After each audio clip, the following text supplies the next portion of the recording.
আলাইকুম। আমি Marufa, student of first year, third semester, basic pharmacology. আজ আমরা আলোচনা করব প্রেগনেন্সি ক্যাটাগরি নিয়ে। প্রেগনেন্সি ক্যাটাগরি খুবই গুরুত্বপূর্ণ একটি বিষয়। গর্ভাবস্থায় মহিলাদের ভুল ঔষধ সিলেকশনে বাচ্চা এবং মায়ের দুজনেরই ক্ষতি হতে পারে, এমনকি মৃত্যুও ঘটতে পারে। তাই আমাদের প্রত্যেকেরই ঔষধের প্রেগনেন্সি ক্যাটাগরি সম্পর্কে পরিষ্কার ধারণা থাকা উচিত। ক্যাটাগরি অনুযায়ী ঔষধকে বিভিন্ন ভাগে বিভক্ত করা হয়েছে, যেমন pregnancy category A, pregnancy category B, pregnancy category C, pregnancy category D ও প্রেগনেন্সি ক্যাটাগরি এক্স। এখন আলোচনা করব প্রেগনেন্সি ক্যাটাগরি এ নিয়ে। যে সকল ড্রাগ হিউম্যান স্টাডি দ্বারা প্রমাণিত ভ্রূণের উপর কোনো ক্ষতিকর প্রভাব ফেলে না এবং ভ্রূণের বৃদ্ধি ও বিকাশে সহায়ক ভূমিকা পালন করে, তাদেরকে প্রেগনেন্সি ক্যাটাগরি এ টাইপের ড্রাগ বলা হয়।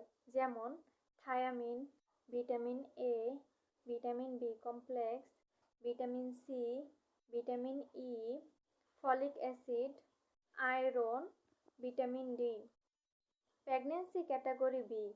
যে সকল ড্রাগের কোনো হিউম্যান স্টাডি নেই, তবে অ্যানিমাল স্টাডিতে ভ্রূণের উপর কোনো ক্ষতিকর প্রভাব লক্ষ্য করা যায়নি, তাদেরকে প্রেগনেন্সি ক্যাটাগরি বি বলে।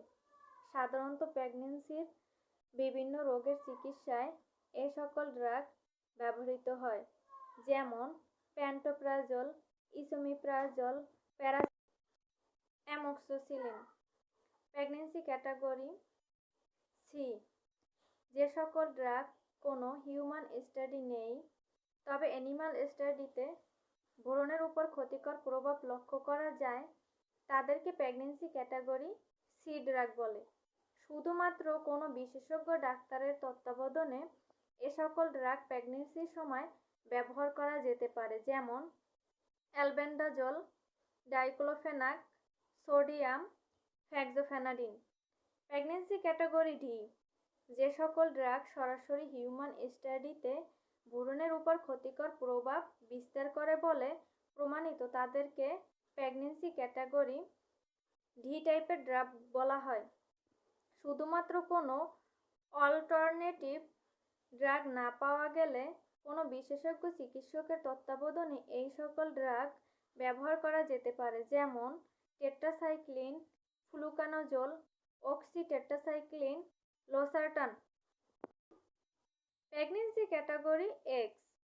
যে সকল ড্রাগ ভ্রূণের উপর মারাত্মক ক্ষতিকর প্রভাব ফেলে এবং অনেকাংশে প্রেগনেন্সির টার্মিনেশন বা গর্ভপাতের সাথে জড়িত, ড্রাগগুলোকে প্রেগনেন্সি ক্যাটাগরি এক্স টাইপের ড্রাগ বলা হয়, যেমন মিসোপ্রোস্টোল, টেস্টোস্টেরন, অক্সিটক্সিন। ধন্যবাদ সবাইকে।